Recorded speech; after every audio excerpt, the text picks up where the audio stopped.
Hi guys, a warm welcome to all of you in this video. आप में से जो भी स्टूडेंट्स एनपैट के लिए तैयारी कर रहे थे, जैसा कि आपको पता है 1 अप्रैल से टेस्ट विंडो स्टार्ट हो गई है, 10 जून तक चलेगी। ऑलमोस्ट लाइक 70 ऑड डेज की विंडो है ये, राइट। सो आप लोगों ने अपने हिसाब से अपने प्रिपरेशन के हिसाब से डेट्स पिक कर ली होंगी, चूज कर ली होंगी, ऑप्ट कर ली होंगी, और उसके हिसाब से आपकी तैयारी चल रही होगी। कुछ स्टूडेंट्स डेफिनेटली अभी ऑलरेडी एनपैट दे चुके होंगे एंड उनका एक्सपीरियंस आप लोगों ने उनसे दिया भी होगा, राइट। और आगे भी काफी सारी डेट्स हैं एनपैट की जिसमें स्टूडेंट्स देने वाले हैं टेस्ट, राइट। इस वीडियो में दो स्पेशल चीजों के बारे में मैं बात करने वाला हूं। एक, कि पिछले कुछ सालों में ऐसे कौन से चैप्टर्स हैं, ऐसे कौन से टॉपिक्स हैं अक्रॉस ऑल द सेक्शंस जो आपके लिए बेहद इंपॉर्टेंट है। और क्योंकि आगे वैसे ही आपकी 12 बोर्ड की डेट्स आ चुकी हैं, डेट शीट्स आ गई हैं, प्री बोर्ड चल रहे हैं, कुछ सबमिशंस हैं, राइट, प्रैक्टिकल्स हैं, आप लोग काफी बिजी हैं। सो ऐसे टाइम में जब हमारे हाथ में टाइम ही ना हो, राइट, और एनपैट भी हमारी डेट्स कुछ की कल हो सकती है, कुछ की परसों नरसों, within next few days, couple of weeks भी एग्जाम एनपैट का हो सकता है, राइट। उनको ये वीडियो बहुत ही काम आएगा बिकॉज उनके पास जितना अवेलेबल टाइम है, कम से कम उस टाइम में ये सब इंपॉर्टेंट टॉपिक्स ज्यादा प्रैक्टिस कर लेंगे, तो chances are high that they will be getting through NPAT 2022, right. So what are we waiting for, let us start. Maths में देखते हैं सबसे इंपॉर्टेंट टॉपिक्स क्या है जिसको हमें कर ही लेना चाहिए, जिसका वेटेज काफी हाई है। Then we'll go to logical reasoning, then we go to English. And इस वीडियो में एक बेहद ही खास इंपॉर्टेंट बात करने वाला हूं, उसके लिए जरूर एंड तक देखिएगा इस वीडियो को। एनपैट एस्पिरेंट्स के लिए बहुत ही इंपॉर्टेंट न्यूज है जो लास्ट में मैं आपसे शेयर करने वाला हूं। सो पहले मैथ्स के इंपॉर्टेंट टॉपिक्स डिस्कस कर लेते हैं, वेटेज के साथ भी बता रहा हूँ, ऑन एन एवरेज मैं बात कर रहा हूँ, है ना। सो मैथ्स की हम बात करें, और टॉपिक्स तो ऑलमोस्ट सारा ही कवर होता है। इनफैक्ट में 40 क्वेश्चंस आते हैं आपके पास, राइट। ऐसी कोई टाइम लिमिट नहीं होती है, बट 40 क्वेश्चंस आते हैं और ऑलमोस्ट हर सेक्शन से, हर टॉपिक से क्वेश्चंस पूछे जाते हैं। क्वांटिटेटिव एप्टीट्यूड के भी होते हैं और हायर मैथ्स के एल्जेब्रा और पीएनसी प्रोबेबिलिटी के भी क्वेश्चंस होते हैं।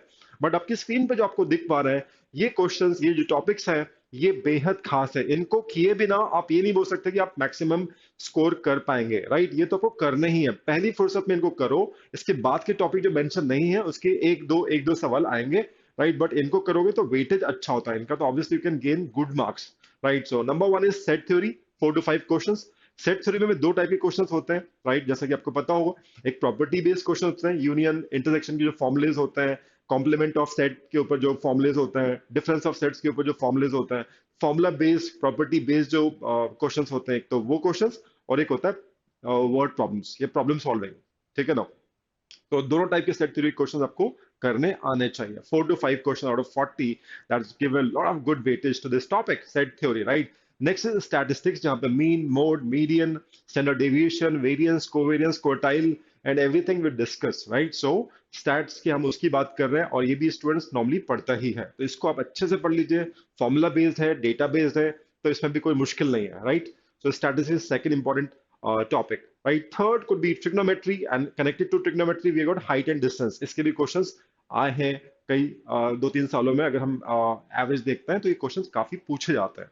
तो you should have all the things in place when it comes to trigonometry, all the formulas, sum of angles, right, product of angles के सारे आपको formulas, twice angle, thrice angle के जो formulas होते हैं, डबल एंगल, ट्रिपल एंगल के जो formulas होते हैं, आपको पता होना चाहिए। हाइट एंड डिस्टेंस तो नॉर्मली 10 थीटा से क्रैक हो जाता है, so not an issue, but yes weightage काफी अच्छा है, and overall 5 to 6 question can be expected. Equations, identity questions, equation तो समझ के, लीनियर और क्वाड्रेटिक। आइडेंटिटीज मतलब ए प्लस बी प्लस सी होल स्क्वायर, ए प्लस बी प्लस सी होल क्यूब के ऊपर जो फॉर्मुलेज होता है, दैट इज एल्जेब्रिक आइडेंटिटीज के ऊपर क्वेश्चंस पूछे जा सकते हैं, राइट। लॉगरिथम्स के ऊपर क्वेश्चंस रहते हैं एनपैट में, right. So 3 to 4 questions I will say कि यार मैथ्स, आप इसको आईपी मैट इंदौर के नेक्स्ट लेवल की अगर बात करें तो एनपैट का ही पेपर ऐसा होता है जो उसके थोड़ा क्लोज रहता है, इंदौर के क्लोज रहता है, ऐसा आप बोल सकते हैं। बाकी कोई भी स्टैंड नहीं करता है इंदौर के close when it comes to math section, but NPAT tries to be very close to the Indore level, right. Not it do not touch even, but yes close we can say, क्योंकि वो cover सब कुछ करता है जैसा Indore cover करता है, clear. And next would be functions, right, 3-4 questions. Sequence and series बड़े अच्छे क्वेश्चन बनते हैं, वो भी 3-4 क्वेश्चन। और अरिथमेटिक आप बोल सकते हो, अरिथमेटिक के अंदर वो सारे टॉपिक्स आ जाते हैं जो हम स्कूल में 10th क्लास तक, 8th क्लास तक पढ़ते हैं। Percentage, profit loss, ratio, average, mixtures alligation, speed distance time हो गया, वर्क एंड टाइम हो गया, पाइप्स हो गया, वो सब अरिथमेटिक के अंदर आता है, right? So these are the topics that you should do guys, ठीक है? So this is about maths. Logic की बात करते हैं, उसके लिए 40 क्वेश्चन आते हैं, उसमें क्या चीज हमें करनी है जो मिस नहीं करनी है गाइज, राइट? सो डेटा इंटरप्रिटेशन, हालांकि स्टूडेंट इसको मैथ से भी जोड़ते हैं, मैथ से भी जोड़ के देख सकते हैं, राइट? बट इसको रखा गया है एलआर के सेक्शन में। और लास्ट ईयर भी स्टूडेंट से बात हुई थी, हमारे स्टूडेंट से हम लोगों ने एनालिसिस भी लिया था एनपैट का।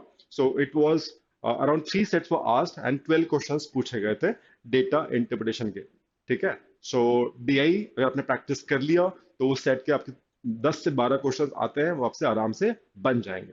और फास्ट कैलकुलेशन से आपकी और कम टाइम में बन जाएंगे। टाइम लिमिट नहीं है, कैलकुलेटर्स अलाउड नहीं है, तो ये आपको ध्यान रखना पड़ेगा एनपैट में, ठीक है? सिलोजिज्म की बात करें, जैसे हम बोलते हैं some are not, all, none, no वाले जो सेंटेंस होते हैं, स्टेटमेंट कंक्लूजन वाले जो क्वेश्चन होते हैं, वो सिलोजिज्म कहलाता है। तो वो भी काफी मात्रा में पूछे जाता है, तो आपको उसकी प्रैक्टिस अच्छे से थॉरोली कर लेनी चाहिए। डेटा सफिशिएंसी, जहां पे क्वेश्चन पूछा जाता है, उसके बाद दो स्टेटमेंट्स दिए जाते हैं, आपको ये बताना रहता है कि कौन से स्टेटमेंट की हेल्प से या कॉम्बिनेशन ऑफ स्टेटमेंट की हेल्प से आप क्वेश्चन का आंसर निकालने में सफिशिएंट है। Which of the statement is sufficient to give you the right answer, unique answer to that particular problem? Logic based questions, कभी कभी maths based भी data science पूछा जाता है, तो you should be prepared with maths based DS as well as logic based data sufficiency questions। आते तो हैं, और स्टूडेंट्स का फीडबैक है सर काफी सारा है, काफी सारे के हिसाब से लाइक लगातार आपको 5-6 क्वेश्चन मिल जाते हैं, तो काफी सारे हो ही जाते हैं आउट ऑफ 40। तो ये वेटेज काफी हाई है जो आपको स्क्रीन पर दिख रहे हैं टॉपिक्स के, ये तो आप थोरोली कर ही लें जब आपको टाइम मिल रहा है, इसको मिस ना करें। इसके बाद टाइम मिल रहा है तो बाकी टॉपिक्स करें, बट एलआर में ये तो आप कर ही लीजिएगा, काफी अच्छे से आपको नो स्कोर अच्छा कर पाओगे एलआर में और ओवरऑल एनपैट एग्जाम में, राइट? उसके बाद है eligibility test, 5 question you can expect, team formation, grouping, puzzles, 3 to 4 question, right? So ये काफी इंपॉर्टेंट है। टीम फॉर्मेशन में आपको क्वेश्चन कंडीशन के हिसाब से दिए रहते हैं कि यार ए और बी के साथ सी नहीं होना चाहिए, ई और एफ के साथ बी जाना ही चाहिए, something like this condition would be given. उस कंडीशन को मेंटेन करते हुए, सेटिस्फाई करते हुए आपको ग्रुप को फॉर्म करना रहता है। कितने वेज में ग्रुप फॉर्म हो सकते हैं, या बी किसके साथ नहीं जा सकता out of the following choices, वो सब के क्वेश्चन होते हैं टीम फॉर्मेशन में, राइट? ग्रुपिंग पजल्स के अंदर वो भी 3-4 क्वेश्चन पूछे जा रहे हैं, राइट? उसके बाद नेक्स्ट इंपॉर्टेंट हम बात करें, ये सब मैंने जो पहले बताए थे सब 4-5 क्वेश्चन के सेट्स पूछे जा रहे थे, राइट? फिर से आप एक बार स्क्रीन पे देख लीजिए। तो data interpretation, syllogism, data sufficiency, eligibility test, team formation and groupings, ठीक है? तो very very important, highly important you can say. And उसके बाद के जो क्वेश्चंस हैं, Venn diagrams, mathematical operations, blood relations, coding, mathematical inequalities, right? Statement assumptions, statement conclusion, figure series, analogies, classification, sequential data arrangement, ordering, ranking, seating arrangement, comparison based data arrangement। तो एक दो question in सब topic से भी आते हैं, ठीक है? बट प्रायोरिटी उनको दें अगर आपके पास टाइम वाकई कम है तो, ठीक है? इंग्लिश पे आते हैं गाइस, और जिस इंपॉर्टेंट चीज की मैं बात कर रहा था, बस वो आने ही वाली है बात। Just wait for this one more slide, उसके बाद आपके लिए बहुत इंपॉर्टेंट अनाउंसमेंट है एनपैट स्टूडेंट्स के लिए, and it's going to be amazing, just wait for it. English language की हम बात करें, सेक्शन में भी 40 क्वेश्चन आते हैं, राइट? और सबसे ज्यादा क्वेश्चन आप देख सकते हैं स्क्रीन के ऊपर, पिछले 2-3 साल का जो एवरेज है उसके हिसाब से हम आपसे बात कर रहे हैं। Reading comprehension, right? 10 to 15 question, कभी 10 क्वेश्चन भी देखे गए, कभी कभी 12 से 15 क्वेश्चन भी देखे गए, right? So it can very, because रोज एग्जाम्स हैं बच्चों के, जिस रोज एग्जाम से मतलब जो भी आपने डेट ली होगी उस डेट पे आपको एक टेस्ट अवेलेबल होता है। So variations, fluctuation are bound to happen, है ना? एग्जैक्टली सेम क्वेश्चन तो जरूरी नहीं है, ठीक है ना? और उसके बाद ग्रामर की बात करें, टेंसेस, प्रीपोजिशन, डिटरमाइनर, उसके भी काफी सारे क्वेश्चन पूछे गए हैं, राइट? 12 से 15 क्वेश्चन तक भी गए हैं, राइट?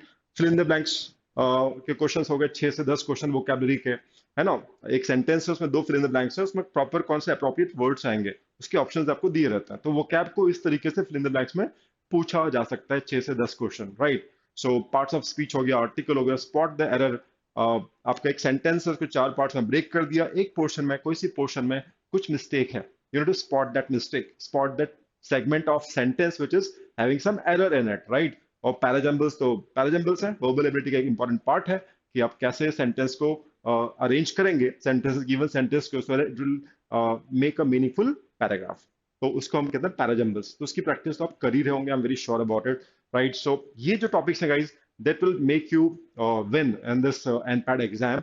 आपके पास जो भी लिमिटेड टाइम अवेलेबल है, बिकॉज 26 से ऑफिशियली जैसे आपके 12th के टर्म 2 एग्जाम स्टार्ट हो रहे हैं, राइट? सो उसके बाद आपके पास टाइम थोड़ा सा कम जरूर होगा, इसलिए वीडियो आप जरूर आपने देखा, आपने नोट डाउन किए होंगे सारे टॉपिक्स, इनको तो आप कर ही लें, और मॉक लगाना ना भूलें। मॉक टेस्ट तो आपको देना ही चाहिए गाइस, इट्स वेरी इंपॉर्टेंट, ठीक है?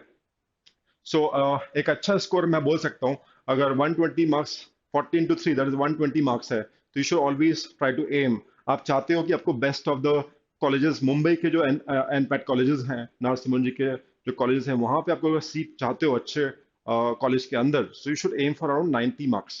90 मार्क्स, 95 मार्क्स, 90 मार्क्स तो आपको एम करना चाहिए, right? At least you should try to get score 90 marks, clear? So all the best guys. जिस इंपॉर्टेंट न्यूज की मैं आपसे बात कर रहा था, that is coming just like that. This is what I just want to tell you guys. जो भी स्टूडेंट चाहता है कि हमें एक लाइव सोल्यूशन मिल जाए PYP, that is previous years paper के, सो एनपैट की वेबसाइट पे 2020 का पेपर अवेलेबल है, set A, set B, set C, set D, clear? तो सेट ए जिसमें 120 क्वेश्चन पूछे गए थे, तीनों सेक्शन के 40-40 क्वेश्चन, उसके हम लाइव सॉल्यूशंस लेकर आ रहे हैं कल, that is 8th of April guys, right? सुबह 11 बजे से you can watch this guys, catch us live at on 8th of April 11 a.m. for NPAT 2020 actual paper solutions। Faculties हमारी राइट लाइव सोल्यूशन आपके साथ करेंगी।